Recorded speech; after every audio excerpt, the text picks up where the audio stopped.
Justo ahí, Ahí comencé la grabación para que arranque oficialmente ya la exposición. ok. Mirá, la principal motivación de escribir el libro Dolarizar es por lo que he visto. Yo tengo 33 años, tuve la suerte de vivir 4 veces en el exterior y siempre vuelvo a la Argentina, es un imán. Me cuesta mucho alejarme de mi país, pero la realidad es que siempre que volví con problemas económicos y siempre agravados y siempre en esta espiral negativa de inflación, de desempleo, de que no se generan oportunidades laborales, de esta inestabilidad constante, de no saber qué va a pasar. En la Argentina nosotros pensamos una semana y la realidad es que cuando uno está en el mundo y tiene la suerte de compartir con personas de otros países, la dinámica es distinta.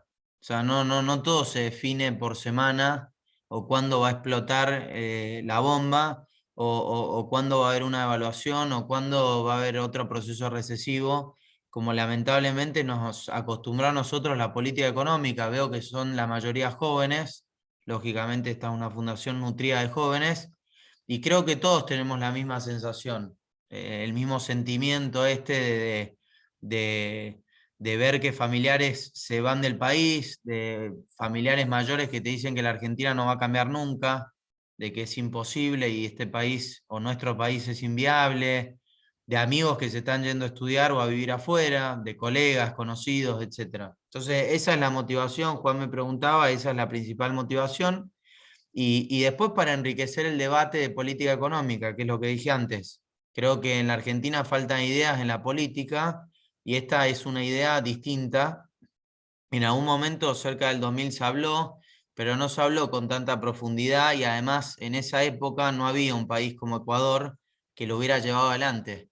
Y eso es muy importante.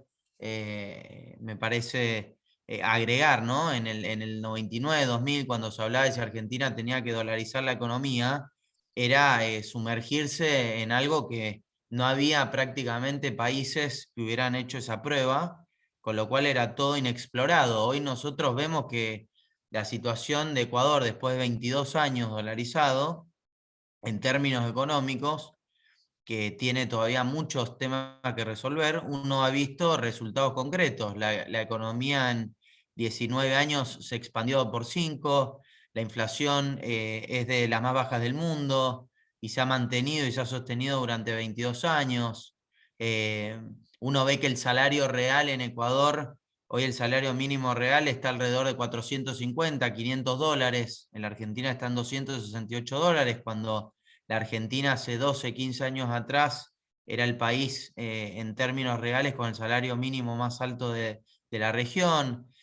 Y lo más interesante del caso ecuatoriano es que de los 22 años que tiene el país, 10 años gobernó el populismo con dolarización.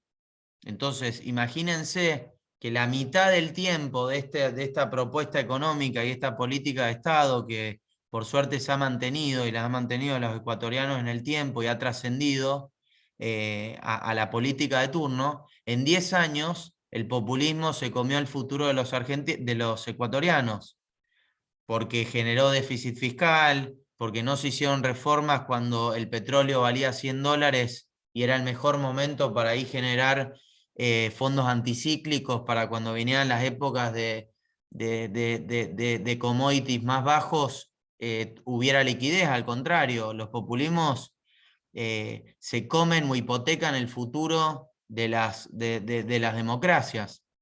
Pero así todo, le puso un freno muy fuerte a la dolarización, le puso un freno muy fuerte al populismo.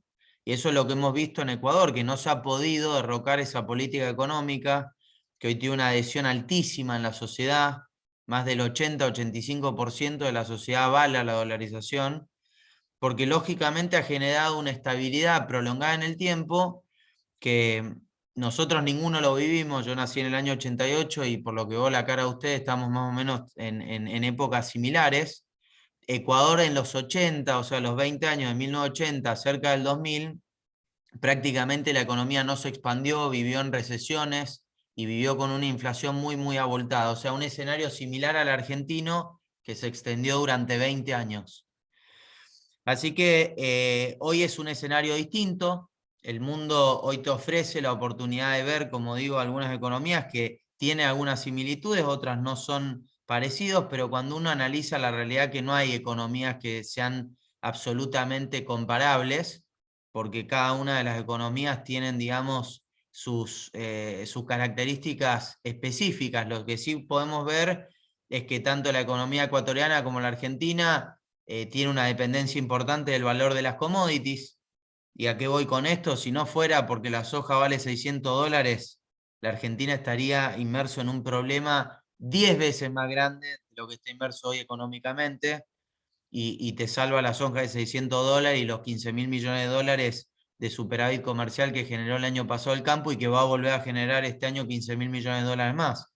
Entonces, cuando decimos que nosotros no tenemos una economía primerizada, o sea, que dependemos tanto del sector externo, digamos, la referencia de commodities, etcétera, la realidad es que yo no estoy de acuerdo. Nosotros tenemos una gran dependencia del campo y se pone en evidencia en cada crisis económica, porque en el 2009 también tuvimos que aplicar una política absolutamente injusta para aquel que exporta, cobrarle un impuesto. Solo 12 economías en el mundo cobran impuestos a aquellos que exportan. Al contrario, en general se generan incentivos. Y en el 2009 también salvó el campo la situación económica con el crash que tuvo el mundo en el 2008. Entonces, se ha extendido en el tiempo esa dependencia de la Argentina, de depender de la caja o lo que produce el campo de la Argentina, que es muy similar a lo que sucede en Ecuador. Ecuador tiene una economía que está muy el sector exportador es una parte fundamental. Lo que ellos han logrado en términos reales, han diversificado en un 20% las exportaciones. Hoy exportan también crustáceos, no únicamente, digamos, el petróleo es el principal producto que exportan, lógicamente es muy importante, pero han diversificado su cartera, digamos, de exportación, con lo cual es una mentira que frente a una rigidez monetaria como puede ser un proceso de dolarización, la economía no puede desarrollar otros canales para exportar otro tipo de bienes y servicios. Al contrario, yo creo que la Argentina, con una estabilidad prolongada en el tiempo, tiene una capacidad de exportar bienes y servicios de lo que quiera al mundo. El tema que lamentablemente no lo podemos lograr, porque lo que sucede en nuestro país es que hoy un exportador, por ejemplo, de soja, cobra 60 pesos cuando debería cobrar más del doble, y en el sector, por ejemplo, energético, uno ve que el crudo vale $110 o $100 y en la Argentina se cobra $58. Por eso YPF está quebrado, y YPF es la demostración eh, materializada de la debacle de la Argentina. Era una compañía que valía 10 veces más hace 10 años y hoy es una compañía que no tiene, digamos, ningún tipo de incidencia en nuestro país, porque una economía es una empresa que hoy en términos de valorización es pequeña, y comparado a América Latina ni hablar.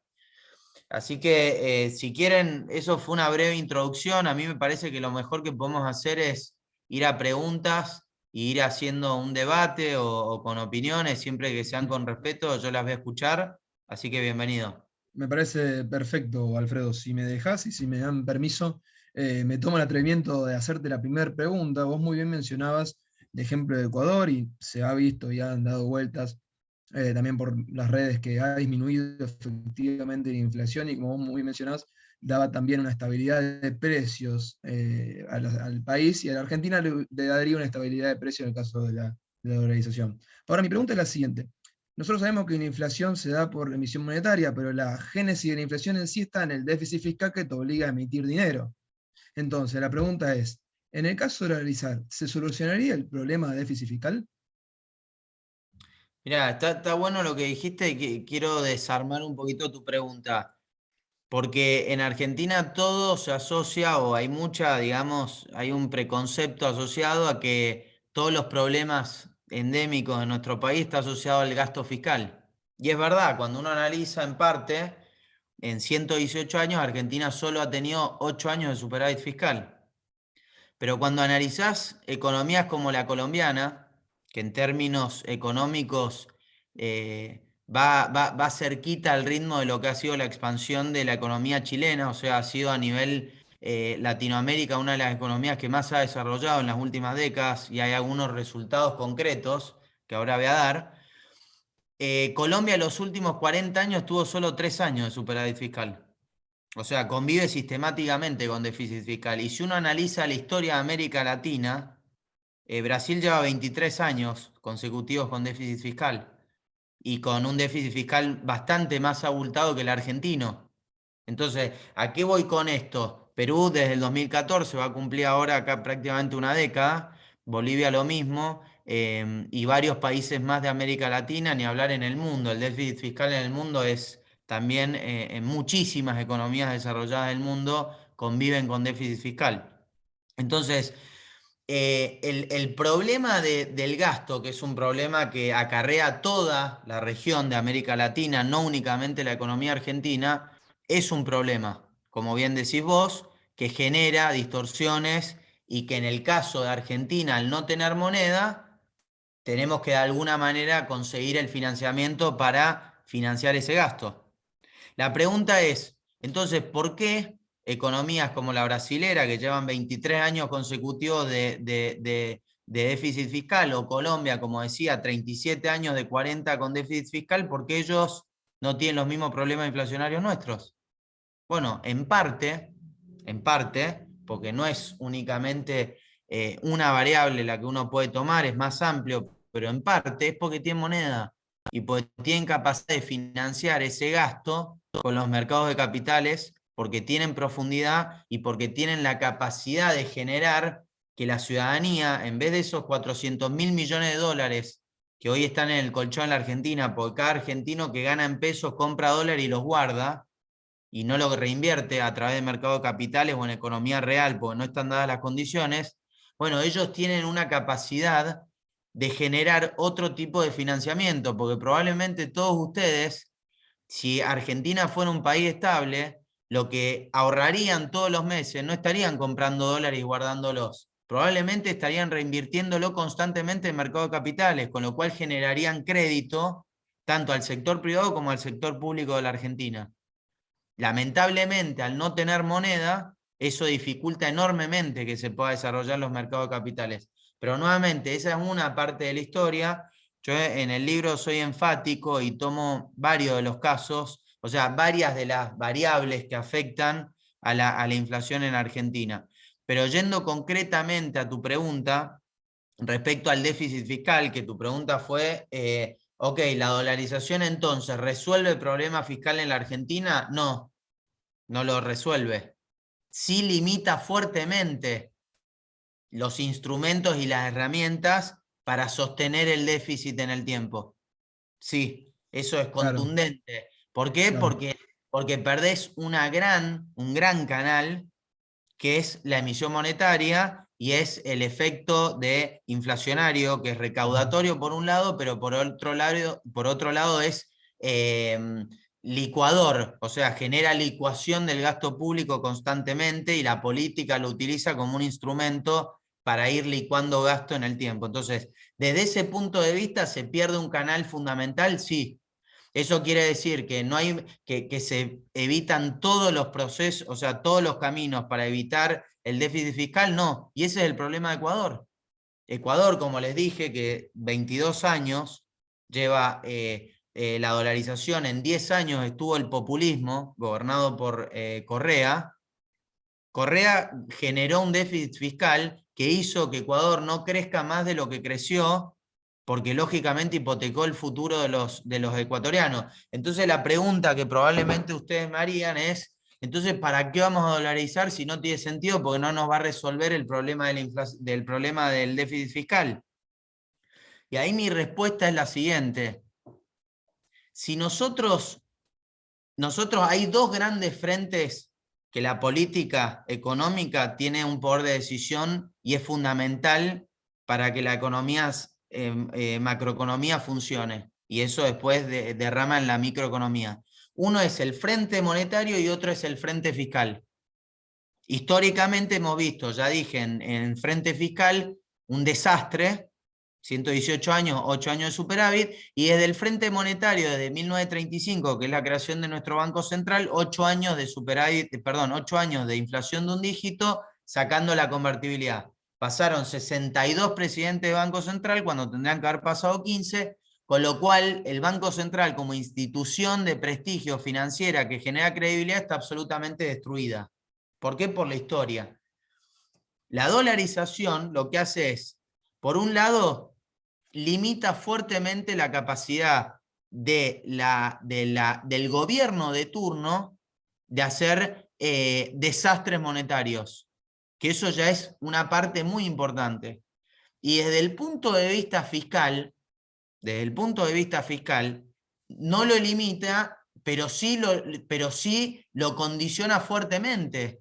Porque imagínate un escenario que hubiera llegado un kirchnerismo a la Argentina con una economía dolarizada y donde no tenés capacidad de darlo vuelta porque la población lo aceptó y cree que es fundamental que se mantenga en el tiempo, o sea, es algo que no se puede lamentablemente modificar.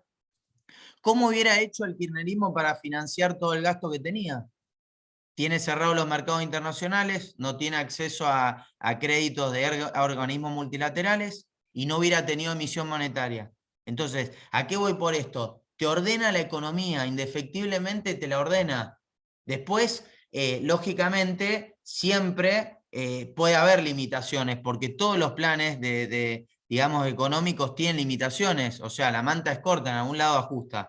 Pero bueno, eso es un poco la visión, Juan. No sé si te la No, respondí. me pareció, Alfredo, excelente la respuesta, la verdad que muy clara. Era básicamente más o menos mi idea que tenía más o menos ahí colgada, pero creo que vos la pusiste en palabras mucho mejor de lo que yo podría haberlo imaginado. Y sí, pues como para darte una evolución, creo que si lo entendemos como una institución, podría estar limitando la conducta humana del poder del político de turno. Así que te lo tomo y me pareció muy buena respuesta. Si No, y quieren, además sí. fortalece la capacidad de generar un mercado de capitales. Con lo cual, la capacidad de generar financiamiento legítimo y sano, porque es sano financiarse. El sector privado en la Argentina, si tuviera mejores tasas de interés y tuviera mejores programas de financiamiento, las empresas argentinas probablemente se podrían expandir por 2 o por 3. El tema es que en la Argentina no hay crédito y el mundo se rige con crédito. Entonces, no es solamente de la rigidez monetaria, pero también de lo que puede generar como efecto positivo en el desarrollo de lo que puede ser mercado de capitales. Perfecto, muy claro. Si quieren, chicos, tengo primero a Axel levantando la mano y luego Joaquín. Axel, por favor, abrí el micrófono y preguntá tranquilo. Gracias, chicos. Hola, Alfredo. Te quería hacer dos preguntas. Primero, ¿se generaría o correría algún riesgo el país al dolarizar? Y la segunda, he escuchado que en el tiempo, al dolarizar en el tiempo, como que tiende el país que lo hace, tiende a lograr niveles de inflación del país de origen, o sea, en este caso Estados Unidos. No sé si es así. Tan buenas, Axel.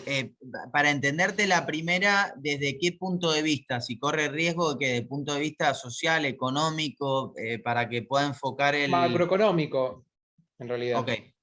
ok. Mirá, la realidad es que cuando uno analiza la economía argentina, más riesgo de los que convivimos, te doy un ejemplo práctico. En el 2000, o sea, estuvimos del 2001 hasta el 2015 en default internacional, o sea, alejado de los mercados internacionales. En el 2016 resolvemos el problema, en el 2019 volvimos a caer en default. La economía argentina en los últimos 12 años tuvo 7 recesiones.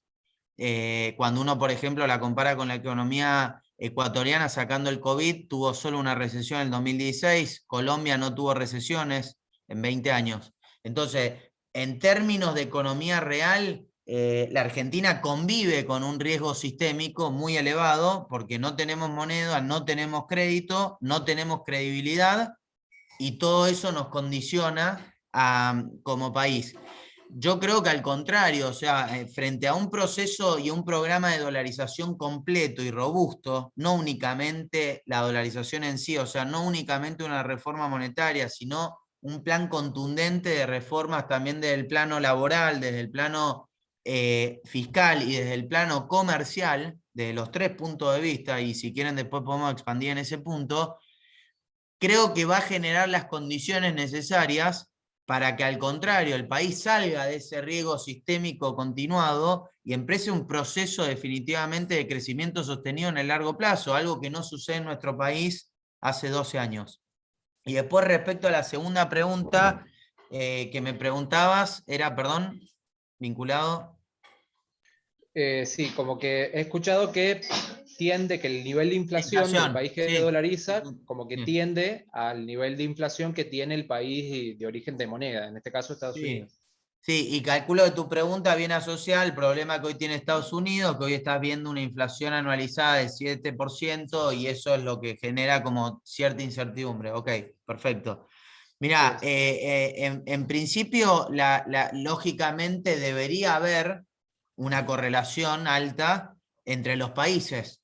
Lógicamente, lo que uno ha visto en las economías que deciden dolarizar, Ecuador, ahora mismo Venezuela está implementando hace más de un año un plan similar, te lleva indefectiblemente a una estabilización de una inflación de un dígito.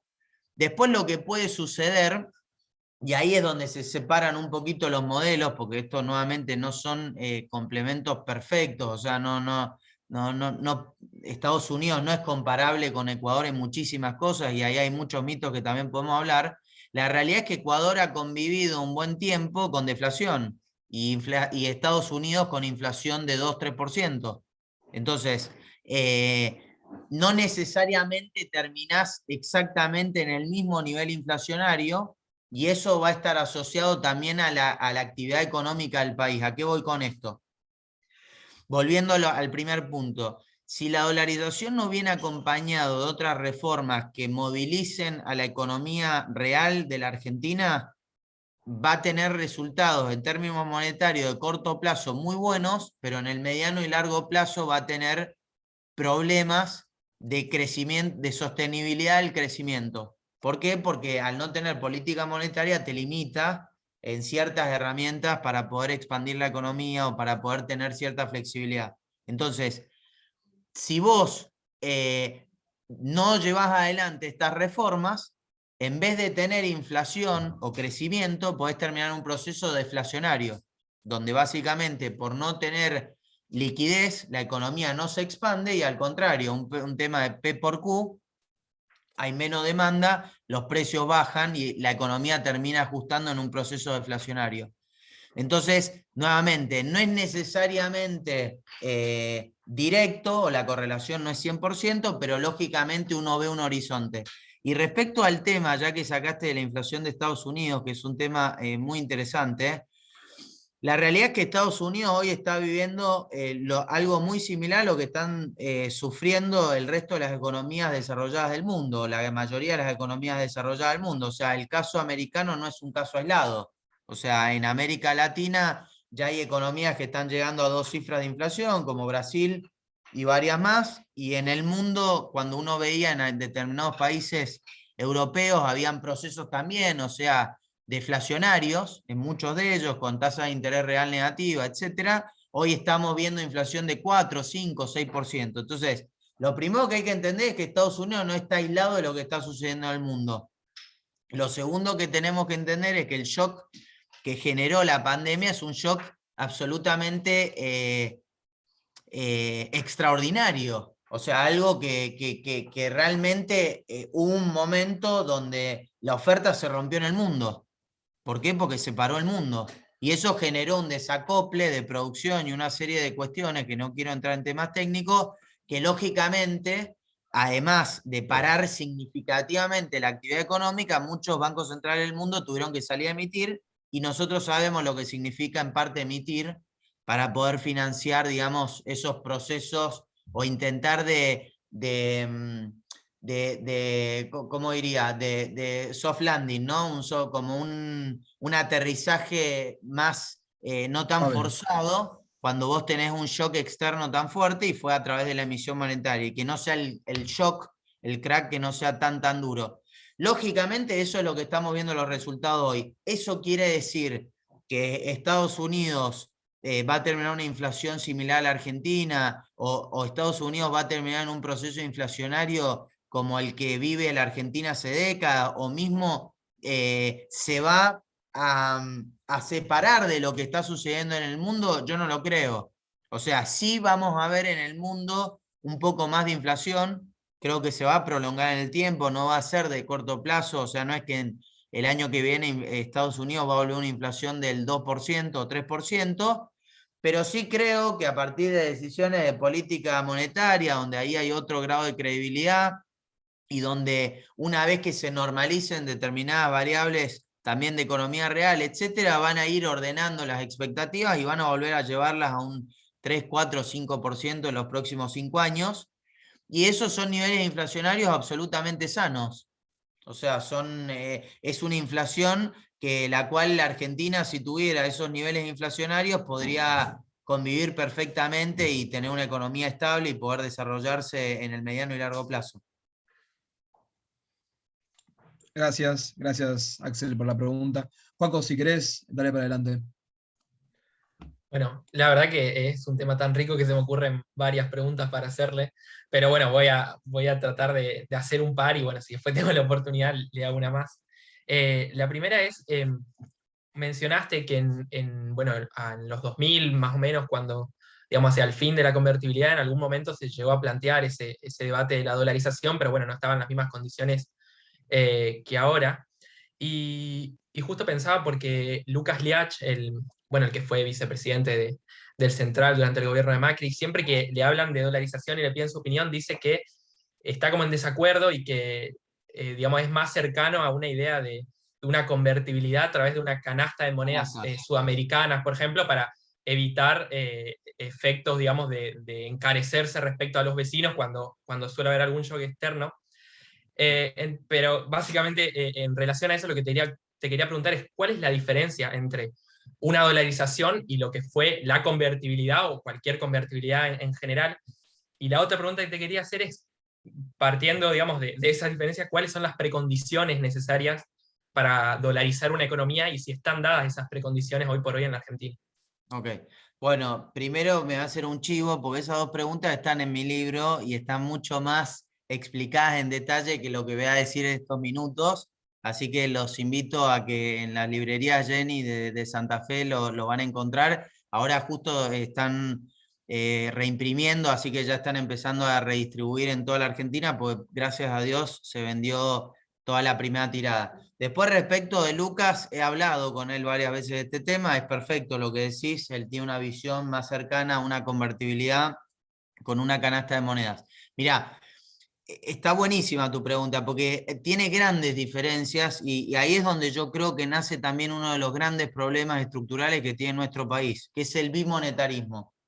Las cajas de conversión, mal llamada convertibilidad, que a priori, para que sepamos, no fue la primera la que se hizo en los 90, Pellegrini, Roca, hubo varias implementaciones de caja de conversión en la Argentina 100 años para atrás, con lo cual tampoco era un programa económico nuevo, sino que era bastante conocido en nuestro país, nacen para anclar y fortalecer la moneda doméstica.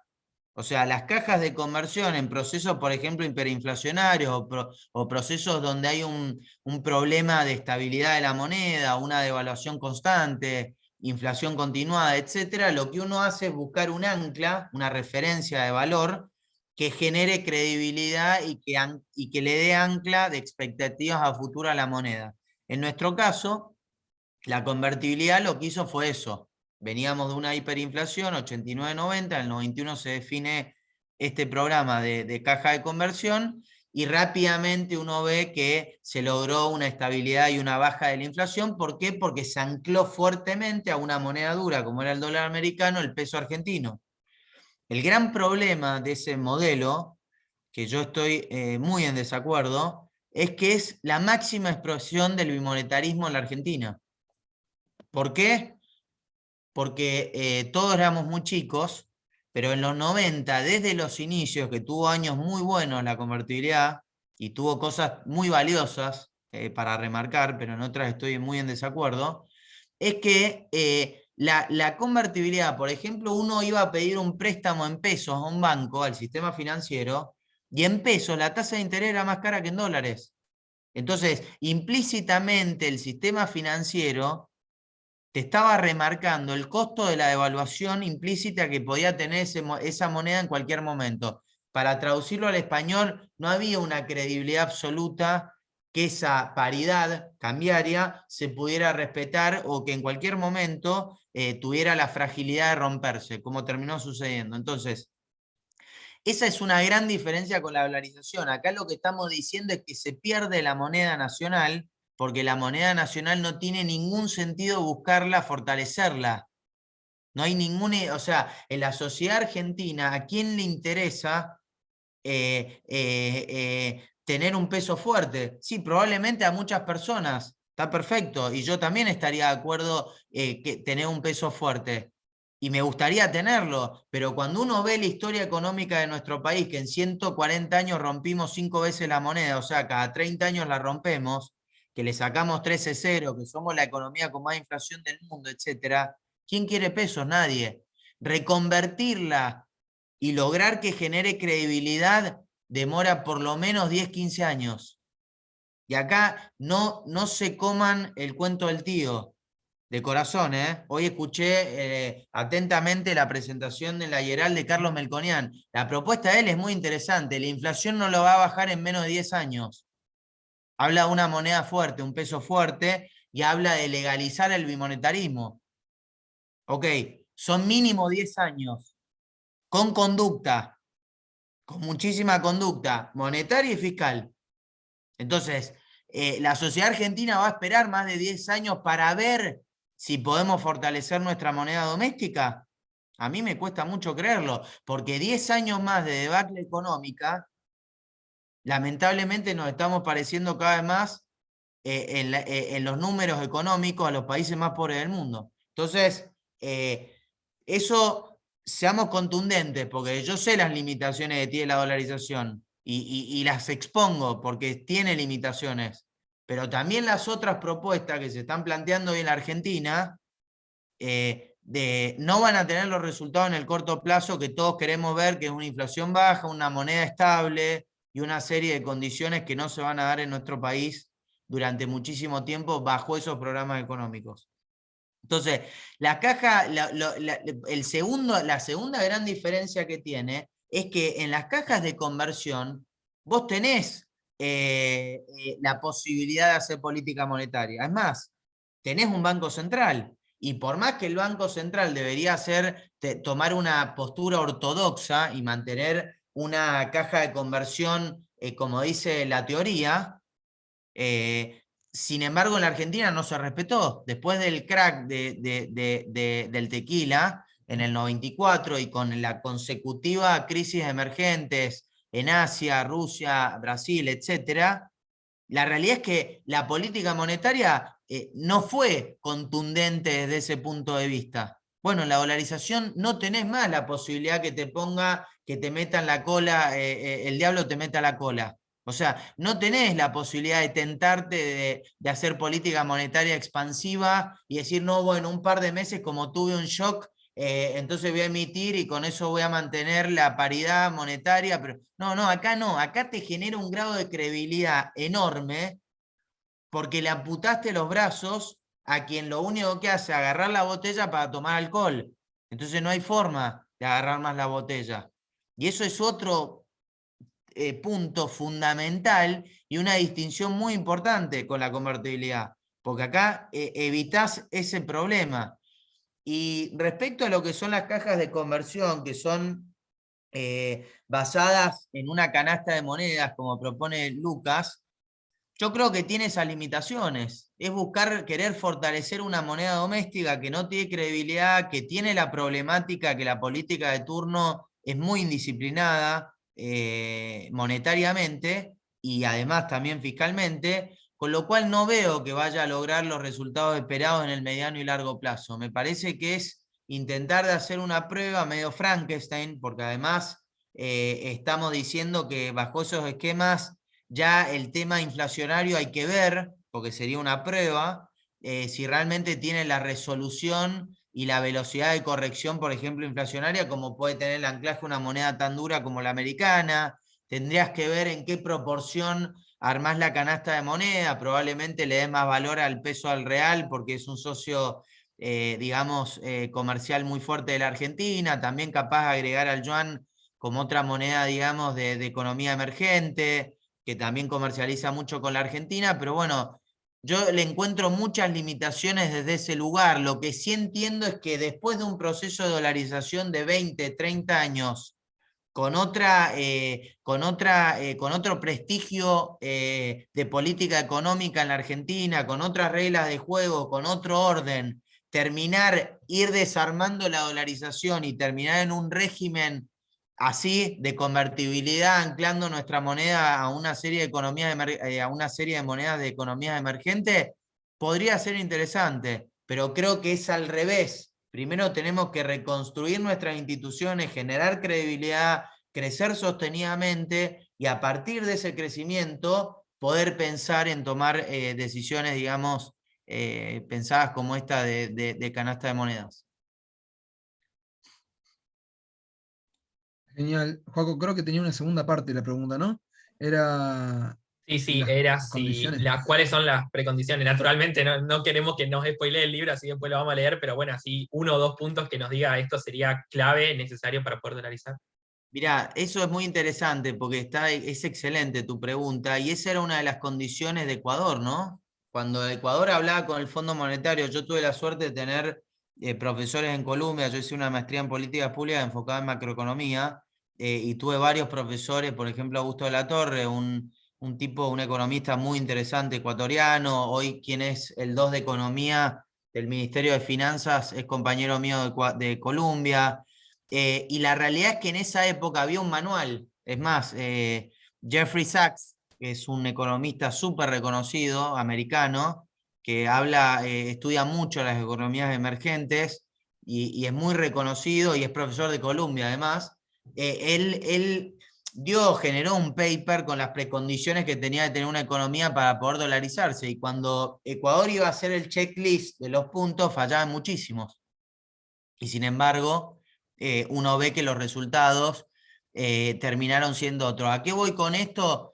Es que las precondiciones son importantes, sobre todo desde el punto de vista fiscal y laboral. Sería muy importante tener, por ejemplo, un régimen laboral mucho más moderno y mucho más flexibilizado, donde no exista lógicamente la doble indemnización, donde haya en este mundo ya globalizado y que evolucionó un régimen laboral híbrido utilizando la tecnología y que eso facilite también a las compañías y también a las personas que quieran trabajar. Bueno, una serie de medidas que fortalezcan al sistema laboral en la Argentina, que hoy es penoso.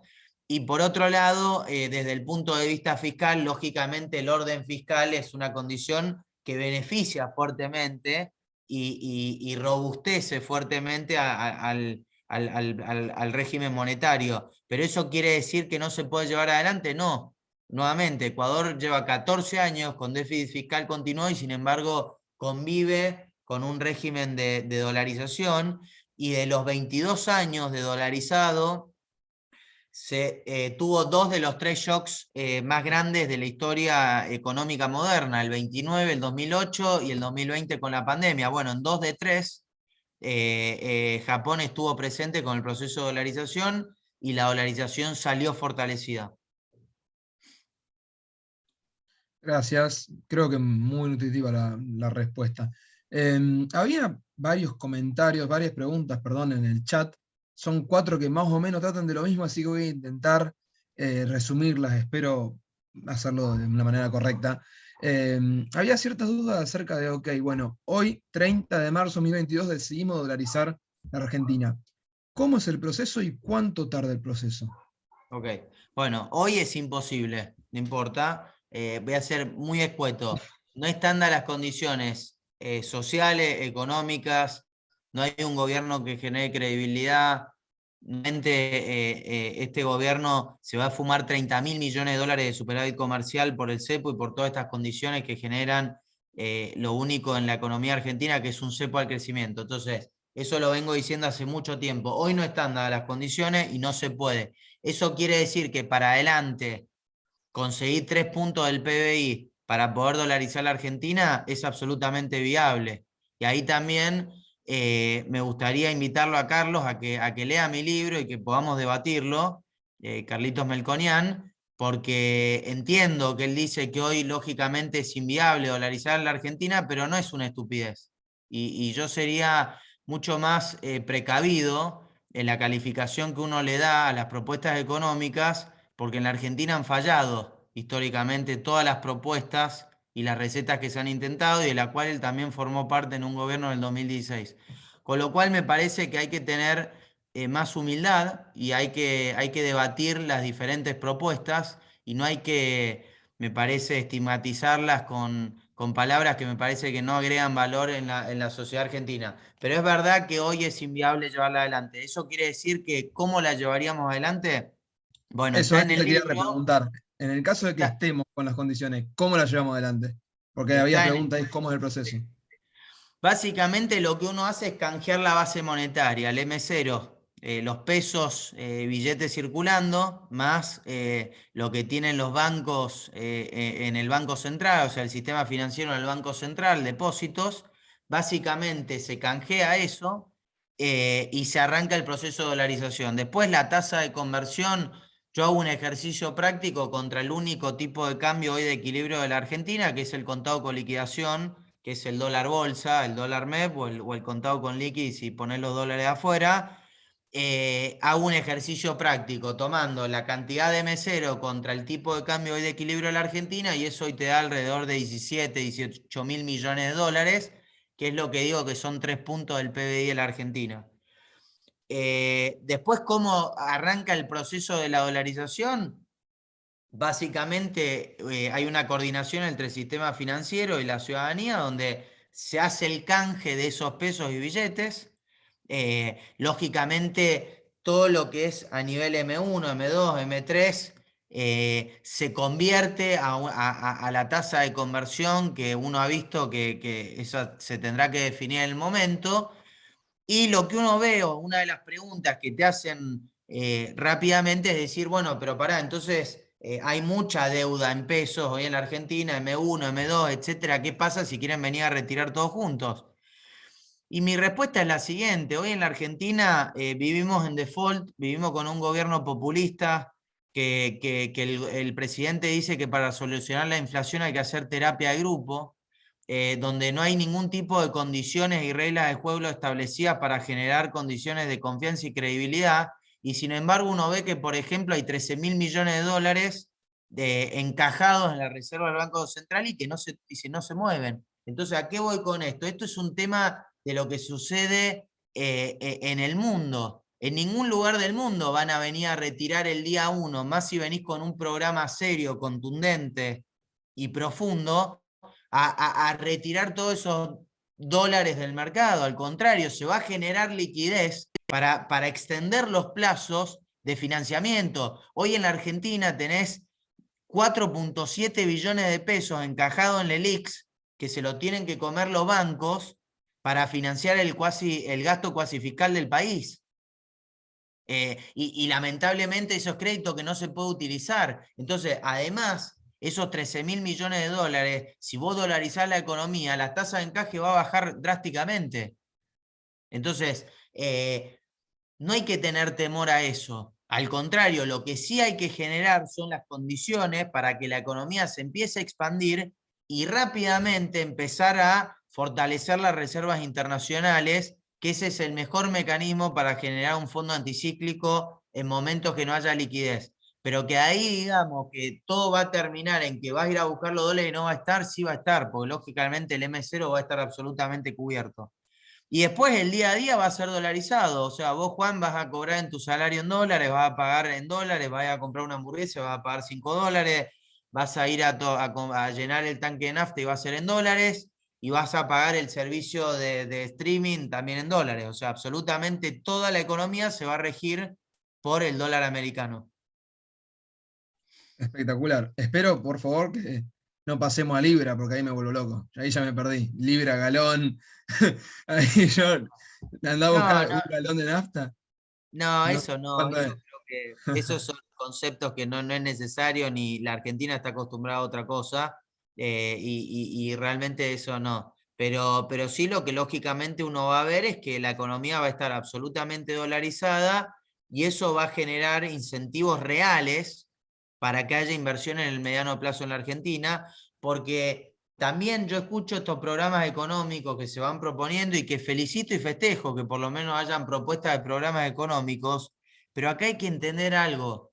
Si la Argentina no baja la inflación, competimos con 200 economías en el mundo. No nos van a elegir a nosotros, por más que hagamos algunas reformas. No nos van a elegir.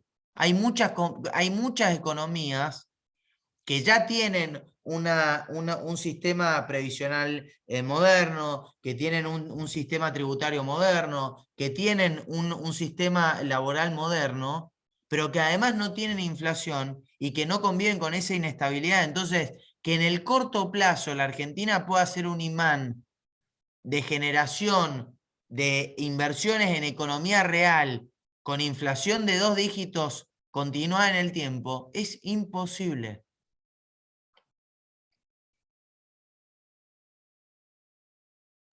Muy claro. La verdad que fue, creo que un gusto hablar con vos y me parece que quedó, mis dudas me quedaron súper claras. La verdad que muy concreto y muy responsable a la hora de dar tus opiniones, Alfredo. Son 8:51. Para que no se haga más largo, Joaco, vos tenés la mano levantada. Si querés, hacemos una última y cerramos antes de la hora, si te parece. Dale, dale. Hagamos una más. Justamente te quería preguntar por esto último que hablabas, más como en la experiencia personal tuya y cómo crees que se encara políticamente este tipo de temas, porque la pregunta va, ¿cómo crees que se rompe esa barrera que impide el debate? ¿No? Porque, por ejemplo, vimos en la apertura de sesiones el 1 de marzo que ya el presidente se pone en una postura y dice, no vamos a discutir una reforma previsional, no vamos a discutir una reforma laboral, o sea, ni siquiera se sientan a discutir un tema, digamos, para poder estar a favor o en contra, lo que sea, ni siquiera sentarse a discutir. Eh, ¿Cómo crees que esto que estamos haciendo acá, más allá de las cosas que pensamos de poder sentarnos y escucharnos los unos a los otros, cómo crees que eso se puede llevar a la sociedad para que la dolarización pueda ser un debate que realmente forme parte de la sociedad? En la discusión, sí. Mirá, lo que está sucediendo en la Argentina es muy interesante, porque hace un par de años era una locura pensar de un programa de dolarización, por ejemplo, y hoy está en todas las casas de la Argentina, se discute la dolarización con pros, contra, con mayor conocimiento, desconocimiento, pero es algo que se está instalando y se instaló en la sociedad argentina. Y ese es un gran primer paso para discutir temas en nuestro país. Entonces, ¿cómo, para mí, cuál es el proceso? Es como se está dando hoy a nivel monetario, que se empieza a discutir seriamente una reforma profunda como puede ser la dolarización. Creo que lo mismo va a suceder con el resto de las reformas que necesita nuestro país para volver a crecer. Y es algo que naturalmente va a ir sucediendo. Lógicamente, este gobierno tiene muy pocos incentivos, y ya lo demostró con el acuerdo con el Fondo Monetario Internacional, que no tiene ningún interés en discutirlo, pero me parece que en la sociedad argentina esto de a poco va a seguir penetrando y estas discusiones a nivel laboral, a nivel impositivo, se van a dar y van a crecer fuertemente. Muy bien, Alfredo, gracias. Bueno, chicos, si me dejas, Alfredo, les quiero comentar que antes de cerrar, que en el mes de abril vamos a estar teniendo diferentes encuentros, por ahora virtual, antes de pasar de nuevo a la presencialidad en nuestro edificio. Así que se viene un encuentro sobre commodities con Ivo Sarjanovic, y también estamos planteando hacer algo acerca del campo con algún ingeniero agrónomo que también es conocido, muy conocido en el ámbito. Alfredo, te quiero agradecer en nombre del Grupo Joven de Fundación Libertad por estar en contacto con nosotros, por la charla de hoy. La verdad que muy fructífera. Yo quedo muy satisfecho y muy contento de haber compartido con usted esta charla. Y bueno, ojalá que nos podamos volver a encontrar pronto.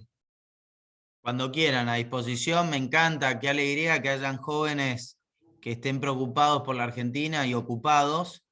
Así que mis mejores deseos para ustedes. Ojalá que sigan creciendo como fundación y que se inserten todavía más en la discusión de la política económica de la Argentina, que es tan importante. Muchas gracias. Un saludo a todos, chicos. Chao.